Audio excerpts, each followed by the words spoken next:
So thank you, Bridget and Jeremy, for joining us today. Great. We've been wrestling with a lot of big moral questions about AI so far at this conference. So for this session, I want to shift it to something a little bit different and really just talk about how companies are applying AI and other new technologies like robotics and blockchain in their companies and what practically we're seeing with that. So Jeremy, let's start with you, Walmart. Sure. Tiny company. Tiny company. You guys are doing a lot of things around machine learning, around robotics, around blockchain. Love to hear when and how you've begun to apply it across the company. Sure. Well, I run a team called Walmart Labs, which is really the technology arm of the retail side of the business. So we focus on everything from the supply chain business to merchandising to all the apps that you see in the online grocery business that we've been building. And you're right, we apply this, and I've been telling people from a technology thing, I think that's going to disrupt retail the most in the next 3 years. It's really machine learning, and we can apply machine learning pretty much in any part of the retail business. As most retailers go, they know you have to feed machine learning with data, and Walmart has a lot of data, not only in consumers, but things like the entire supply chain, trucking networks, how many boxes of Cheerios are being sold. And so we apply it across the board, pricing, and then of course, some robotics inside of the stores as well, and our warehouses. So all of that comes together in this massive sort of data set that gets fed in. And really what I think is happening the most for not only retail, but I see this in insurance and banking and all kinds of other companies, it's turning less into sort of this batch-oriented, mainframe job kind of companies into a real-time stream of data, and how to apply that real-time stream into action right away. You're talking about millions of items coming at you, and you need to be able to apply that. So it really applies across the board. So as a shopper, how would I see some of this manifest itself, if at all? Yeah, absolutely. Well, if you haven't tried online grocery or pickup, one of the biggest trends right now is grocery delivery and pickup. And frankly, what it's done is turn Walmart associates into personal shoppers, and it's really taken the industry by storm. And so what applies there is not only your consumer choice, you're trying to order online, typically not a single item, a candle or whatever. You're talking about a 50 to 100 item basket. And how do I make that process of shopping for 50 or 100 items really simple? And you can imagine my previous shopping experience, what's happening, it might be 4th of July or a hot weekend coming up, and how do I get recommendations? So all of that is machine learning. Once it gets into the store, then you're talking about last mile pickup. So how do I route the pickers to pick sometimes 8 or 10 orders at a time so we can efficiently get through the store? And even small changes in route through the store as you're picking items, you can have a massive difference in that. And then when you're coming to the store, you'll check in, and I can estimate exactly how long it's going to be. And if you haven't had this experience, oftentimes people drive up and the associate's waiting, and they're putting your items in your trunk, and in less than 5 minutes, and oftentimes less than 1 minute, you're driving away. And so this type of experience is all being powered by this data. And you guys work with IBM, where Bridget is. I'd love to hear a little bit about how that relationship works and how you guys work together to bring some of this into the companies. Yeah, IBM's been a partner with ours for a very long time, as you can imagine.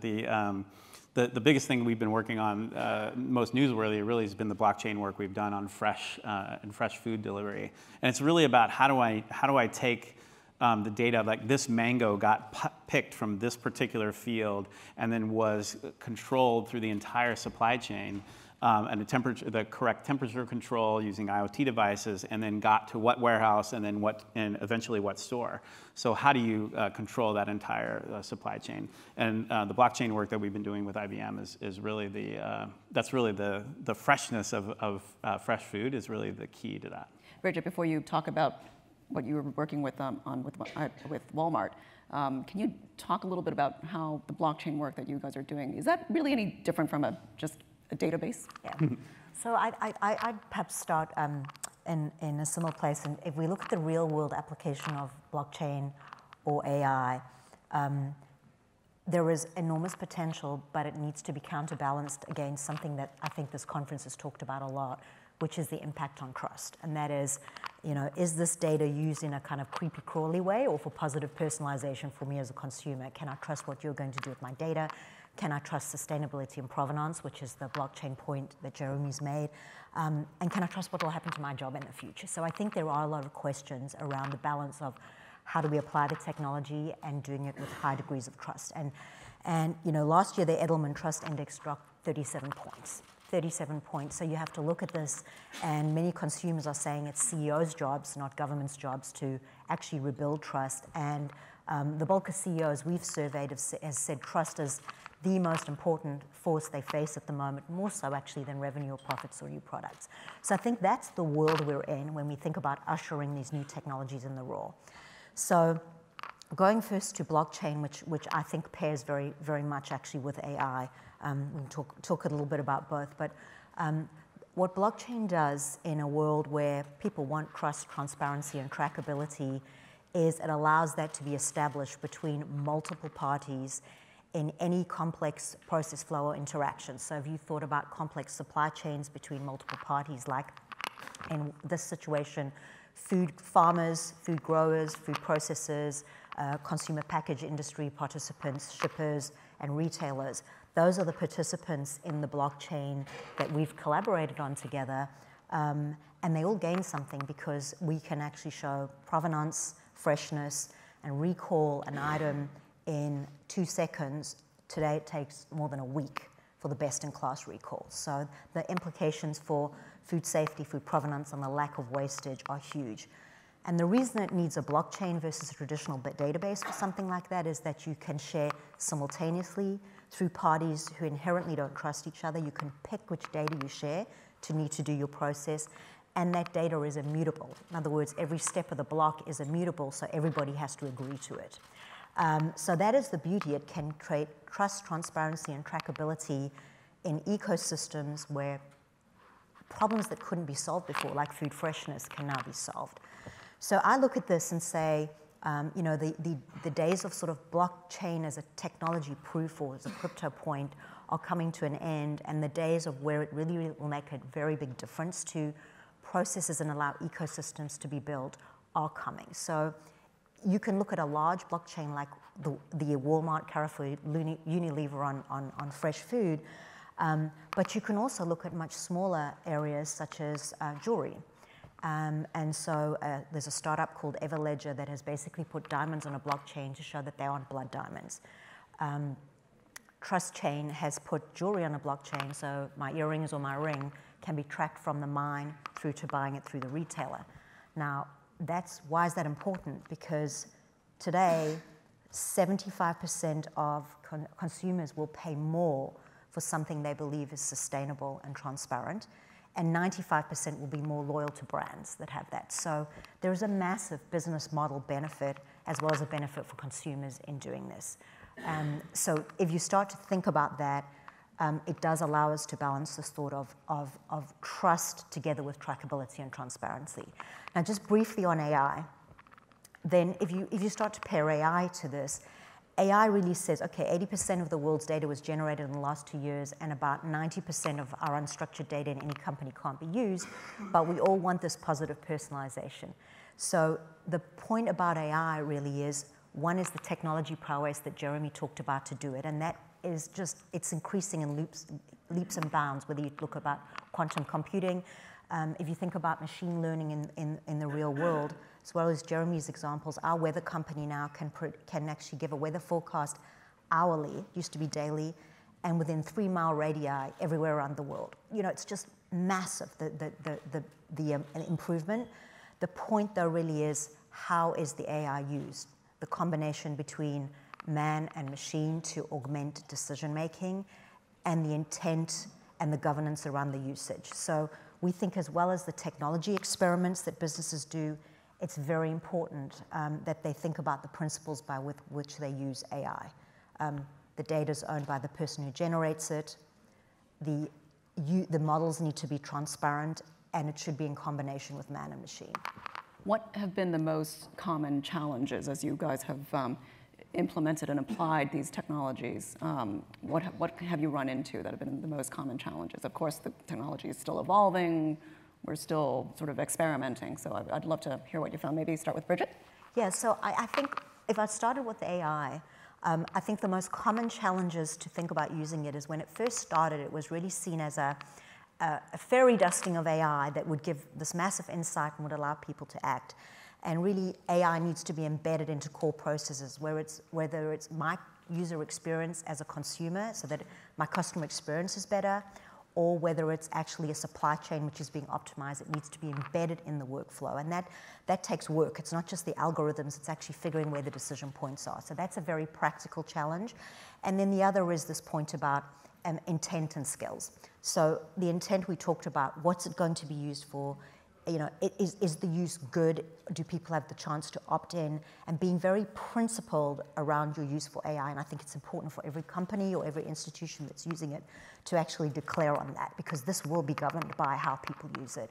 And then part of that is bias and testing for bias. IBM, we have shared and are explicitly working and creating a community that is fighting bias in these models. And then the final thing is skills. With the use of AI, we find we've had to build our, whether it's our clients or our own organization, our skills so that our people challenge process, that they try and find ways to put AI in or to improve processes, and we crowdsource our approach to AI versus it being a top-down approach. Those, I would say, are the AI lessons learned.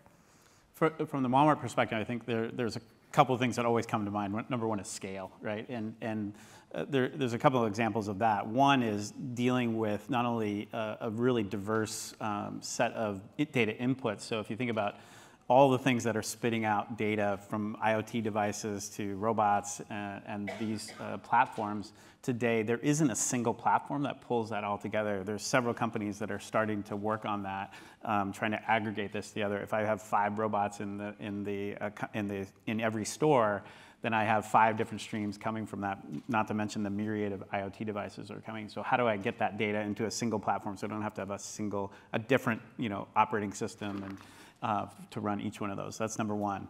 Number two on scale is really the collection of that data. I always make fun of a little bit of like the beacon craze that was going on a while ago, which if you put a beacon in onto a shelf, you can detect when people walk by, or when you want to, people said, oh, you can give promotions and that sort of thing. Again, if you take Walmart scale, you're talking about, even if you only had 2 beacons, one at the front door and one at the pickup station, you're talking about 10,000 beacons I have to manage. And if you times that by 100, times 5,000, everything times 5,000 or times 10,000 stores that we have becomes a big problem. So we think about that. And last, I think the interesting part that I mentioned earlier is, as you talk about the real applications of machine learning, we were talking about our search engine, for example. It's really about how do I know that the result was good? And you have to back up your results with experts that know whether it's good or not. So it can be a simple yes or no question. And the good news is not only do we have lots of data, but we also have lots of experts that can say, why did I make this decision, yes or no, on this? And we can say, hey, a search engine result or a pricing decision or a buying decision, you can tell the machine why you made that decision, and you can back that up over time, and that's when really you're going to get great machine learning. The machine learning that you've done with unstructured and unsupervised is really not proven yet, and Walmart, I think, really has a competitive advantage, given both not only our data, but also the experts that we have inside the company. One of the topics that has come up here repeatedly is about the AI's effect on jobs and how that may displace people, destroy jobs, et cetera. Jeremy, what have you seen at Walmart as you guys have adopted some of these things? A lot of repetitive work seems to be able to be done away with using AI. Yeah. And I think there's 2 pieces. One is the robotic side, and the other is the machine learning part that I was just talking about. As a matter of fact, the jobs are really changing. When you think, we've hired a ton of merchants, that sometimes we call them category specialists inside the company. It's like, how do I have somebody who's an expert on candles or iPhones or iPads, and really can help the machine make good decisions, or the machine can make a prediction, and you can say that's a good or a bad decision. So the job has changed some from being sort of this, pontificator about futures and what sort of industry trends are, and now turning into a machine learning training expert, right? And I've heard about companies using customer service reps to do exactly the same thing. When a person called in, why did they call in, and sort of training the machine learning. So you see that the job shifting, so it's not eliminating, it's more it's a shifting set of responsibilities. On the robotics side, the exciting part about this piece is most people, when we're talking about a physical store that we have here, 1 million people work for us, we want more of those people to be talking to our actual customers that are walking through the door. And if we have 3 trucks backed up, that we're trying to unload, you don't want the entire store, unloading those trucks. And we can be really smart about using robotics and sometimes just basic automation of how do I route packages that are coming out of trucks to the floor more accurately so they can be out on the floor. Our stores are now mini warehouses as we're picking groceries from the stores that are being delivered the last mile. And we need to make sure that our on-shelf availability, the on-shelf accuracy is as important in a warehouse as it is a store now. Because people are ordering online and they need to know that. So it's really changed the way we think about a store from an automation standpoint. And associates are, again, spending more time with customers and less time on sort of the repetitive jobs. Yeah. Are you seeing that too? Absolutely, to build on Jeremy's point there. I think just a couple of points I would make. First, about the world we're in, right? The demand for curated, personalized experience everywhere in any channel is just going to go up and up and up and up, right? So every penny that you take from routine search work or expert search work or routine process work can be put into better customer service or customer experience design, which the bar just raises and raises. So the winning companies of the world will have to continually up the game. So you will, when you look at what AI does, you can guarantee that there will be higher customer expectations, so new jobs around customer experience. That AI will enable, we believe, so many jobs in the world, so 100% of jobs and skills will in fact need to change, and that will be the effect on jobs. And the other really interesting thing, if I added a third on the impact on jobs, the interesting thing about these blockchain networks is they're not just the large Maersk or Walmarts or Carrefours in the world. We, for instance, have a blockchain in Kenya with a microfinance organization called Twiga. And what they do is use a blockchain to issue loans to street traders based on real-time mobile payments, which essentially is real-time credit score modeling. And so they issue the loans, and therefore the traders can sell more goods. Within a 3-month period, there was about a 30% increase across all product groups for these street traders. And this is a tiny, tiny little blockchain network. So my third argument on the impact on jobs is this ability to not just have massive networks in the world that we're used to, but smaller blockchain networks can be an accelerant for jobs and economic growth over time as we look out over the next 20 to 30 years. So that's the context for jobs. You then say, so what does that mean, right, in terms of jobs? And we are of a very strong view that part of the responsibility of governments and corporates is to build the skills for these new jobs in this world of AI, and have a very strong commitment and point of view that these jobs will require not just the STEM, science and technology and math skills that we think about, but also collaboration, human design, and the value system to use these new technologies in a safe and positive way. And so we are working strongly. We started 8 years ago a high school and associate college degree construct called PTech, which is Pathways to Technology in High School and College. And it's a 6-year associate's degree where the young adult comes out with both work experience and apprenticeship, as well as an associate's degree in STEM. Now, what's interesting is we've taken many of those graduates, and they're actually working in IBM as experienced designers, as security and analysts. And these, by the way, were jobs that didn't even exist in IBM 6 years ago. And there are now 110 of those schools around the world. So I think that there is a new way to think about skills, which is this integration of STEM and human intent and behavior, because that is absolutely going to be required, and that accelerates, and that will require these partnerships. Now to finish on the skills point is, we still have a shortage of skills. We still have and IBM ourselves have a shortage of skills. So if we can find a way of galvanizing this kind of skill building and training for this new environment, I do think that is something very positive. I want to leave a little bit more time for questions from the audience since there's two of you on stage. So we can go to questions now if folks have any. Yes, in the front. Do you still have cashiers at the store? The question was, do we still have cashiers at the store? Absolutely. We've transitioned to not only human cashiers, again, because many of our checkouts are 50 or 100 items in a basket. Most people with a large basket don't want to go through the self-checkout lanes. So we've also done a lot of work on automation through the self-checkout system. And that's sort of traditional, go up to the counter and scan yourself. And typically that's a few items. We've been experimenting with Sam's Club on a mobile self-checkout capability called Scan and Go, where you scan your own items and then walk to the exit greeter and leave the store. That's been working fabulously at Sam's Club. And as we perfect that, we'll see how it can roll out to the rest of the chain. Okay, and the third row. I read this morning that Walmart eliminated the greeters in their stores. I'm curious to hear your thinking around that and the general conversation and how you control sort of the messaging to your employees about if you're implementing automation, would they one day be eliminated? Yeah, it's a great question, and it's been a hot topic lately. I think what's really happening is these positions are really morphing, as you were describing, into people that can handle multiple options. So, for example, we have a new product we call Easy Returns. And so you start at home. I go to the store, buy an item, decide I don't like it. I can start my return online. And then when I go to the store, I can walk up to a greeter and say, hey, I started my return, beep.